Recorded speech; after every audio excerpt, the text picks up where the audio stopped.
পান্তা ভাত সহজ করে বলা। পান্তা ভাত মানে পানিতে ভিজিয়ে রাখা ভাত। গরমের দিনে এটি খাওয়ার জন্য একটি জনপ্রিয় খাবার। ভালো দিক: পেটের জন্য ভালো, এতে ভালো জীবাণু থাকে যা পেট পরিষ্কার রাখতে সাহায্য করে। পুষ্টিকর: ভিটামিন, খনিজ এবং শক্তি দেয়। কম ক্যালোরি, ওজন কমাতে সাহায্য করে।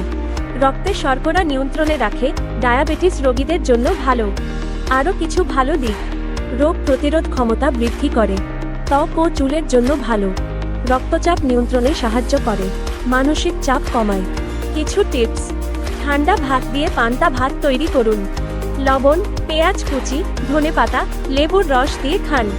বেশি পানি পান করুন। পেটের সমস্যা থাকলে ডাক্তারের সাথে পরামর্শ করুন।